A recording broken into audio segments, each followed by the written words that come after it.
ভিডিওতে আমরা ষষ্ঠ শ্রেণীর তৃতীয় পর্যায়ক্রমিক মূল্যায়নের ভূগোলে ২ নম্বর স্কুলের প্রশ্ন উত্তরগুলো আলোচনা করব। একে আছে রেখা, ভারতের রেখা মানচিত্রে নিম্নলিখিত বিষয়গুলো উপযুক্ত চিহ্ন সহ বসাও। প্রথমে আছে কর্কটক্রান্তি রেখা। তো এই ভারতের মাঝ বরাবর এই যে 23.5 ডিগ্রি উত্তর, তো এটা হচ্ছে এই যে ডট ডট দেয়া, এটা হচ্ছে কর্কটক্রান্তি রেখা। দুইতে রয়েছে সুন্দরবন।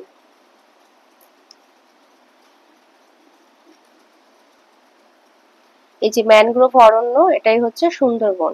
এখানে দেখাবে এটা সুন্দরবন করবে। এই যে ম্যানগ্রোভ অরণ্য লেখা, এটা হচ্ছে সুন্দরবন। এরপরে রয়েছে মরুমৃত্তিকা অঞ্চল।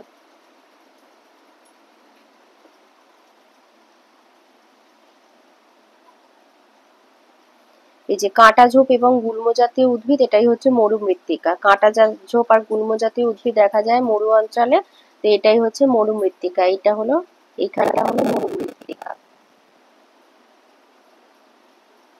বা বলতে পারো মরু অঞ্চলের মাটি। এই যে এইটা হলো মরু অঞ্চলের মাটি, এইটাই। এরপরে রয়েছে কাবেরী নদী।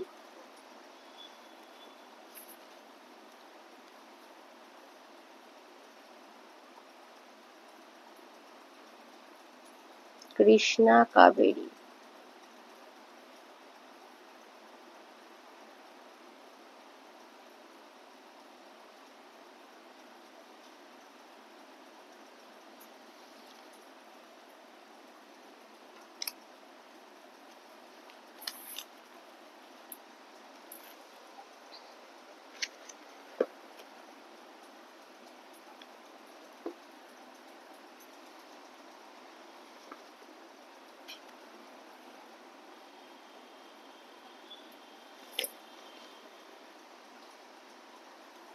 কাবেরী নদী এইটা দেখাবে এখান থেকে, এটা হচ্ছে কাবেরী নদী।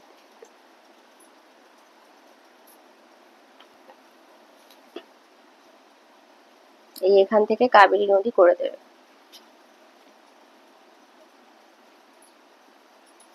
যার একটু ভালো করে দেখা, এই যে এইখানটা, এই যে এই ভাঁজ, শ্রীলঙ্কার এই ভাঁজ, তার একটু উপরে এখান থেকে এই যে কাবেরী নদী। এরপরে রয়েছে পশ্চিমঘাট পর্বত।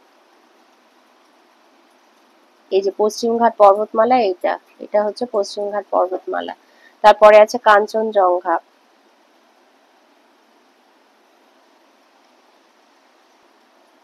এই হলো কাঞ্চনজঙ্ঘা, এই যে ভুটানের পাশে এখানে, এটা হচ্ছে কাঞ্চনজঙ্ঘা। এরপরে রয়েছে খাম্বাত উপসাগর।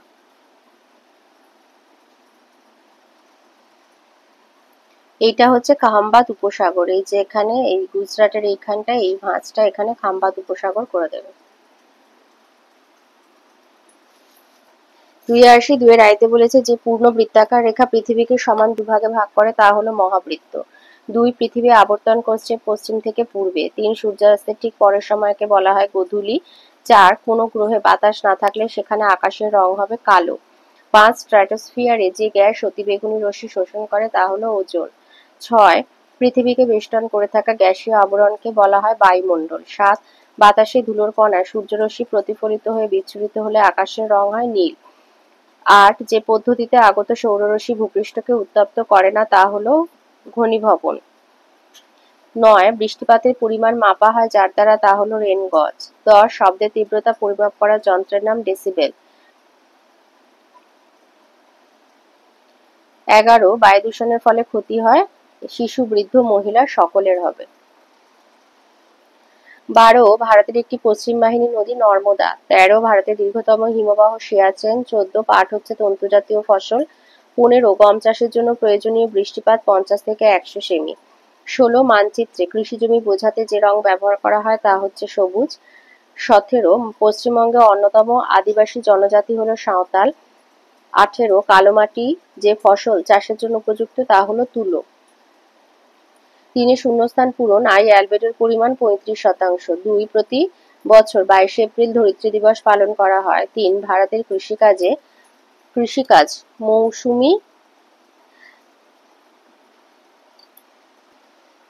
মৌসুমী বৃষ্টিপাতের উপরে নির্ভরশীল।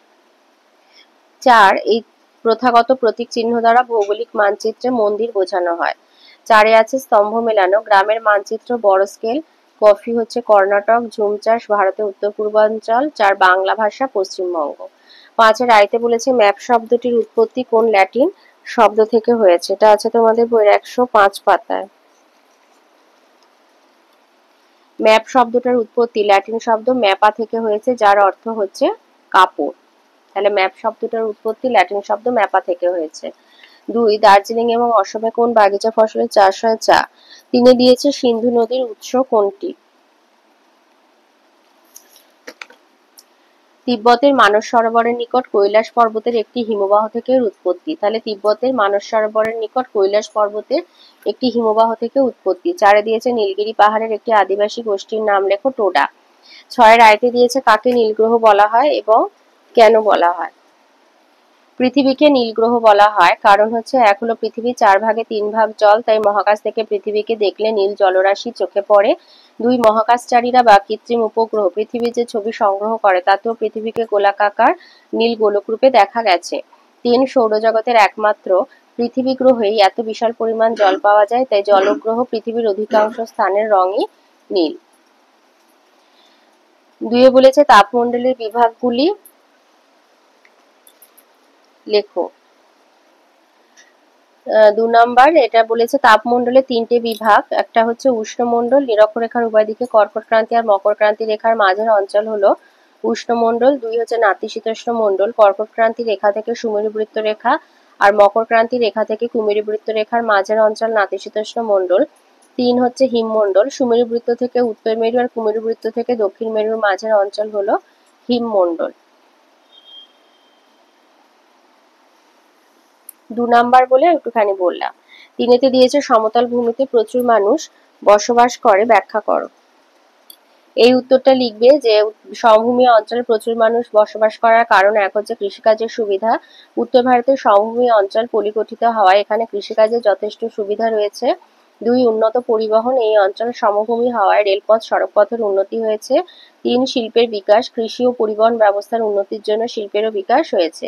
এছাড়া অনুকূল জলবায়ু, পানীয় জলের সুবিধা প্রভৃতির কারণে উত্তর ভারতের সমভূমি অঞ্চলে প্রচুর মানুষ বাস করে। 7 আসি, 4 দিয়েছে না, একটা বাদ যাচ্ছে। 6 4 খাদ্য ফসল কাকে বলে? উদাহরণ দাও। খাদ্য ফসল এটা লিখবে, খাদ্যের চাহিদা মেটানোর জন্য যে ফসলের চাষ করা হয় তাকে খাদ্য ফসল বলে, যেমন ধান, গম, জোয়ার, বাজরা, রাগি। 7 আসি, 7 রাইতে বলেছে জলচক্র চিত্রসহ ব্যাখ্যা কর। জলচক্রের সংজ্ঞা হচ্ছে যে চক্রাকার পথে কঠিন, তরল এবং বাষ্পীয় এই 3 অবস্থার পরিবর্তনের মাধ্যমে পৃথিবীতে জলের ভারসাম্য বজায় থাকে, তাকে জলচক্র বলা হয়ে থাকে। বর্ণনা, সূর্যতাপে নদ নদী, জলাশয়, সাগর, মহাসাগর থেকে জল বাষ্প হয়ে বাতাসে মেশে। বায়ুতে জলীয় বাষ্প যুক্ত হলে বাতাস আর্দ্র এবং হালকা হয়ে পড়ে। হালকা আর্দ্র বায়ু সহজেই উপরের দিকে উঠে যায়। উপরের বায়ুর উষ্ণতা কম হওয়ায় জলীয় বাষ্প শীতল হয়ে পড়ে ঘনীভবন প্রক্রিয়ায় ধূলিকণাকে আশ্রয় করে ছোট ছোট জলকণা বা তুষার কণায় পরিণত হয়। এগুলি একত্রিত হয়ে মেঘরূপে আকাশে ভেসে বেড়ায়। এই কণাগুলি একে অপরের সঙ্গে যুক্ত হয়ে বড় হলে তা মাধ্যাকর্ষণ শক্তির টানে পৃথিবীতে বৃষ্টি বা তুষার রূপে ঝরে পড়ে। এই বৃষ্টির জল প্রত্যক্ষ বা পরোক্ষভাবে নদী, জলাশয়, সাগর, মহাসাগরে ফিরে আসে, আবার তা সূর্যের তাপে বাষ্প হয়ে ওপরে উঠে যায়। এইভাবে জল কখনো মেঘ, কখনো বৃষ্টি, কখনো কঠিন তুষার রূপে আকাশ আর পৃথিবীর মধ্যে ক্রমাগত ঘুরে চলেছে। জলের এই চক্রাকার আবর্তনই জলচক্র নামে পরিচিত। আর এই ছবিটা এঁকে দেবে। 7 অথবাতে বলেছে প্যানজিয়া কি আর এই প্যানজিয়া কি কারণে ভাঙতে শুরু করে? প্যানজিয়া কি, এই উত্তরটা লিখবে। প্যানজিয়া এখানে প্যান কথাটির অর্থ সমগ্র বা একত্রিত আর জিয়া কথাটির অর্থ মহাদেশ, অর্থাৎ সমগ্র মহাদেশ বা একত্রিত মহাদেশ। আজ থেকে প্রায় 22.5 কোটি বছর আগে সমস্ত স্থলভাগ বা মহাদেশগুলি একত্রিত অবস্থায় একটি বৃহদায়তন মহাদেশ রূপে অবস্থান করত, একে প্যানজিয়া বলা হয়। আর প্যানজিয়া কি কারণে ভাঙতে শুরু করে এটা তোমাদের বইয়ে 35 পাতায় আছে।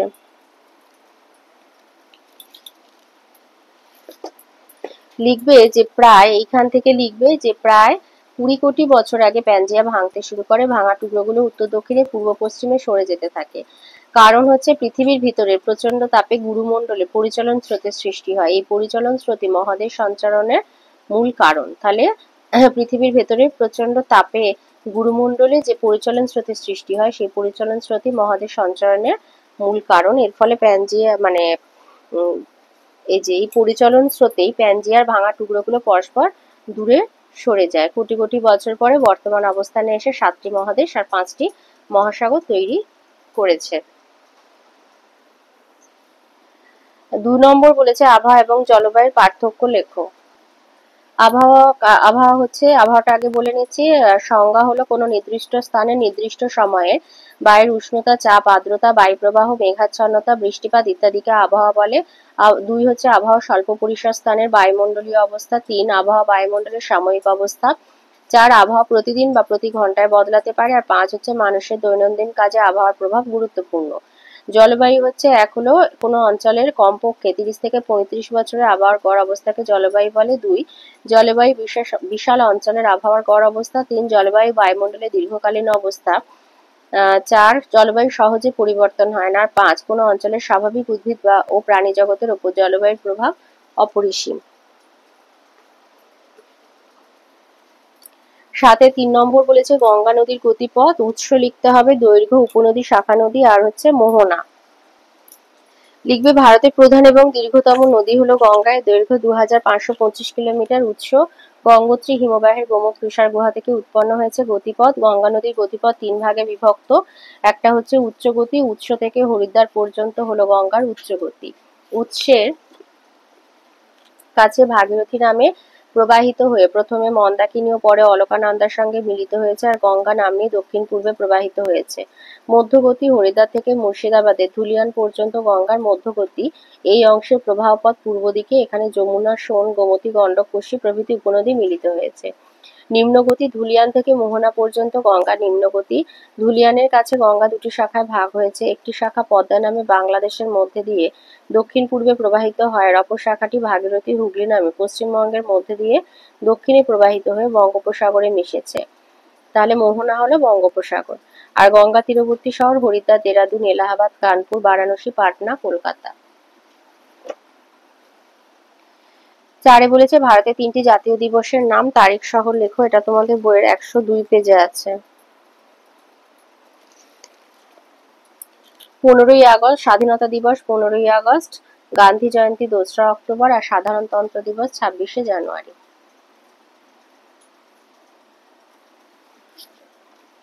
3টে বলেছে অথবা বলেছে প্রাকৃতিক মানচিত্র এবং রাজনৈতিক মানচিত্র কাকে বলে।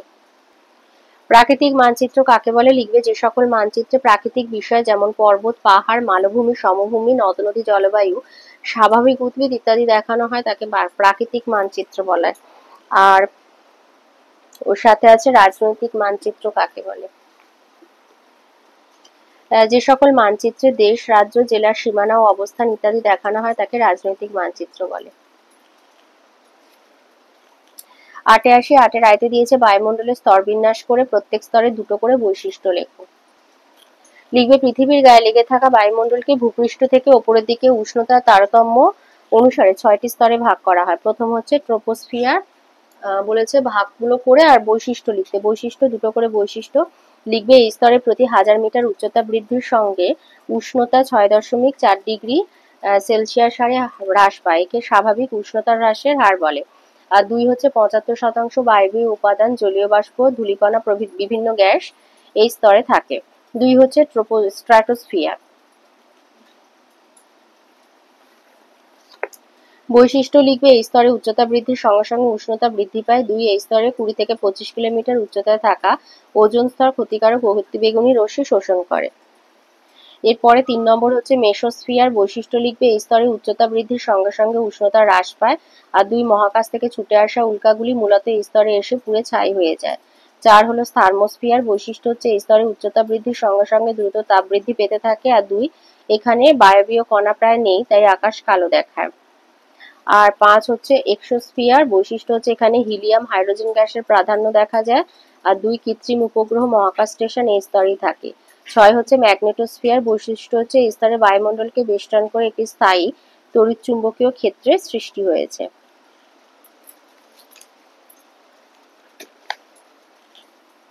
8-2 বলেছে কি কি কারণে বায়ু দূষণ হয়। বায়ু দূষণ হচ্ছে 2 রকম কারণে হয়। একটি হচ্ছে প্রাকৃতিক কারণ আর একটা হচ্ছে মনুষ্য সৃষ্ট কারণ। তো প্রাকৃতিক কারণ এক হচ্ছে অগ্নুৎপাত। অগ্নুৎপাতের সময় নির্গত sulphur die oxide, hydrogen sulphide প্রভৃতি গ্যাস, ধুলো, ছাই, ধোঁয়া প্রভৃতি বায়ুকে দূষিত করে। 2 হলো দাবানল। দাবানলের ফলে সৃষ্ট গাছপালা ছাই, কার্বন মনোক্সাইড, নাইট্রোজেন অক্সাইড ইত্যাদি বায়ুতে মিশে দূষণ ঘটায়।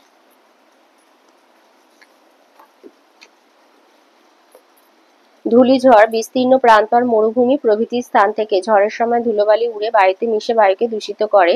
4 হলো জীবদেহের পচন, মৃত জীবের দেহাবশেষ পচার সময় মিথেন, হাইড্রোজেন সালফাইড প্রভৃতি বিষাক্ত গ্যাস উৎপন্ন হয়ে বায়ুকে দূষিত করে। অন্যান্য কারণ: ফুলের পরাগরেণু, মহাশূন্য থেকে ছুটে আসা উল্কার ধূলিকণা আর উদ্ভিদের অতিরিক্ত বাষ্পমোচনে নির্গত জলীয় বাষ্প বায়ুকে দূষিত করে। মনুষ্য সৃষ্ট কারণ: 1 হচ্ছে জনসংখ্যা বৃদ্ধি, যত দিন যাচ্ছে পৃথিবীর জনসংখ্যা তত বৃদ্ধি পাচ্ছে। এই বিপুল সংখ্যক মানুষের শ্বাসকার্যের ফলে নির্গত কার্বন ডাই অক্সাইড বায়ুকে দূষিত করে তুলছে। 2 বৃক্ষচ্ছেদন, পৃথিবীতে মানুষের সংখ্যা যত বাড়ছে, ঘরবাড়ি চাষবাস করার জন্য তত গাছপালা বন জঙ্গল কেটে ফেলা হচ্ছে, ফলে বাতাসে কার্বন ডাই অক্সাইড বৃদ্ধি পাচ্ছে। নগরায়ন, জনসংখ্যার অতিরিক্ত চাপ সামলাতে সারা বিশ্বজুড়ে যেভাবে নগরের বিকাশ ঘটছে তাতে বায়ু দূষণের মাত্রা দিন দিন বেড়ে চলেছে। 4 হলো কৃষিকাজ, চাষের জমি থেকে রাসায়নিক তেল, সার, কীটনাশকের গুঁড়ো, আবর্জনা, খড়কুটো পোড়ানো, ছাই, ধূলিকণা প্রভৃতি বায়ুকে দূষিত করছে। শিল্পায়ন, বিশ্বজুড়ে গড়ে ওঠা অসংখ্য শিল্প কারখানা, তাপবিদ্যুৎ কেন্দ্র থেকে প্রচুর পরিমাণে নির্গত কার্বনের গুঁড়ো, carbon monoxide, sulphur die oxide, nitrogen oxide, ধোঁয়া প্রভৃতি ক্ষতিকারক পদার্থ বায়ুতে মিশে বায়ুকে দূষিত করছে। যানবাহন, বাস, লরি, প্রাইভেট গাড়ি, জাহাজ, এরোপ্লেন চালাতে পেট্রোল, ডিজেল, গ্যাসোলিন ইত্যাদি ব্যবহারের ফলে প্রচুর পরিমাণে carbon monoxide, carbon die oxide, sulphur die oxide, সীসা প্রভৃতি বায়ুতে মেশে। 7 হচ্ছে গৃহস্থালির বর্জ্য, গৃহের আবর্জনা, বর্জ্য পদার্থ পোড়ানো, ছাই, ধোঁয়া বায়ুকে দূষিত করে। এই বর্জ্য পদার্থ পচনের ফলে উৎপন্ন বিষাক্ত মিথেন গ্যাসও বায়ু দূষণ ঘটায়। 8 হচ্ছে আণবিক বিস্ফোরণ, পারমাণবিক শক্তি কেন্দ্রে দুর্ঘটনা বা বিস্ফোরণের কারণে প্রচুর পরিমাণে তেজস্ক্রিয় পদার্থ বাতাসে মিশে বায়ু দূষণ ঘটায়। এছাড়া কাঠ, ঘুঁটে, কয়লা, গ্যাস পুড়ে রান্না, ধূমপানের ফলেও বায়ু দূষিত হচ্ছে। এটা 5 নাম্বারের আছে, তো একটু লিখতে হবে। অথবা বলেছে বায়ু দূষণ কমাতে আমরা কি কি করতে পারি। বায়ু দূষণ নিয়ন্ত্রণের উপায়: 1 হচ্ছে গণপরিবহন ব্যবহার, রাস্তায় একটি বাসের বদলে 30টা প্রাইভেট গাড়ি চললে বায়ু অনেক বেশি দূষিত হয়, তাই বাস, ট্রেনের মতো গণপরিবহনে বেশি যাতায়াত করলে বায়ু দূষণের পরিমাণ কমানো যায়। 2 হচ্ছে দূষণহীন যানবাহন, electric train, tram, metro, cycle, van, rickshaw এইসব দূষণহীন যানবাহন বেশি ব্যবহার করলে বায়ু দূষণ অনেকখানি কমানো সম্ভব। 3 কম দূষণকারী ইঞ্জিন, বর্তমানে গাড়িতে উন্নত প্রযুক্তিতে তৈরি কম দূষণকারী ইঞ্জিন ব্যবহার করা হচ্ছে, তবে গাড়ির সংখ্যা দিন দিন যে হারে বৃদ্ধি পাচ্ছে তাতে বায়ু দূষণ নিয়ন্ত্রণ করা মুশকিল। 4 হলো কলকারখানা নিয়ন্ত্রণ, শিল্প কারখানাগুলি লোকালয় থেকে দূরে তৈরি করা উচিত। কারখানা চিমনিগুলির উচ্চতা অনেক বেশি করা এবং বায়ু পরিশোধক যন্ত্রপাতি ব্যবহার করা উচিত। 5 বনসৃজন, রাস্তার দুপাশে পতিত জমিতে বেশি করে গাছ লাগানো উচিত, ছোট চারাগাছের বদলে প্রয়োজন মতো বড় গাছ কাটা উচিত। 6 অপ্রচলিত শক্তির ব্যবহার, কয়লা, পেট্রোল প্রভৃতি প্রচলিত শক্তির ব্যবহার কমিয়ে সৌরশক্তি, বায়ু শক্তি, জোয়ার ভাটার শক্তি প্রভৃতি অপ্রচলিত শক্তির ব্যবহার বাড়ালে বায়ু দূষণ কম হবে। 3 দিয়েছে ভারতীয় উপদ্বীপীয় মালভূমি অঞ্চলের বিভাগগুলি আলোচনা করো। আগে কাকে বলে লিখে নেবে যে উত্তরের সমভূমি অঞ্চলের দক্ষিণে অবস্থান করছে ভারতের বৃহত্তম ভূপ্রাকৃতিক বিভাগ উপদ্বীপীয় মালভূমি অঞ্চল।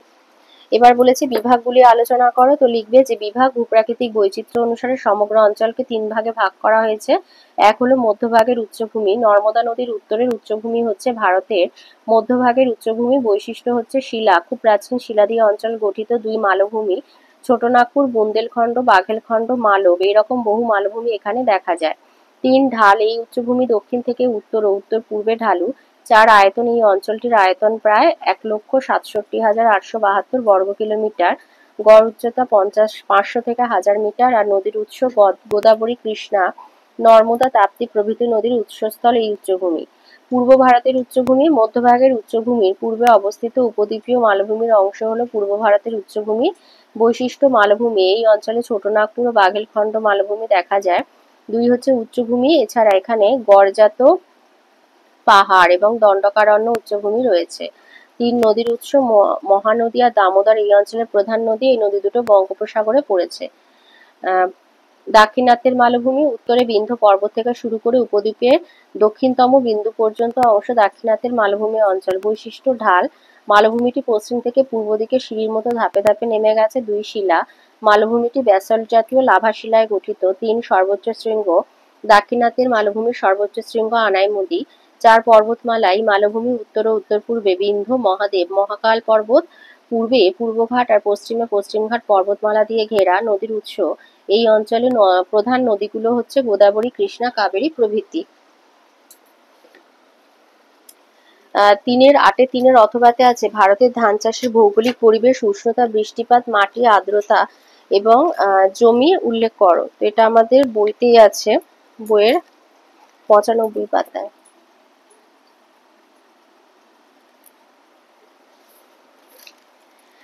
উষ্ণতা লিখবে 22 থেকে 32 ডিগ্রি সেলসিয়াস, বৃষ্টিপাত 150 থেকে 300 সেন্টিমিটার, মাটি হচ্ছে পলিযুক্ত দোআঁশ মাটি, আর জমি হচ্ছে জমিতে জল দাঁড়িয়ে থাকা প্রয়োজন, অর্থাৎ নিচু জমি। আচ্ছা, তাহলে উষ্ণতা, বৃষ্টিপাত, মাটি, আর্দ্রতা হয়ে গেল, আর জমিও হয়ে গেল। তাহলে এবারে বলেছে উৎপাদক রাজ্য পশ্চিমবঙ্গ, অসম, বিহার, পাঞ্জাব, তামিলনাড়ু, উড়িষ্যা, উত্তরপ্রদেশ, মহারাষ্ট্র, কর্ণাটক।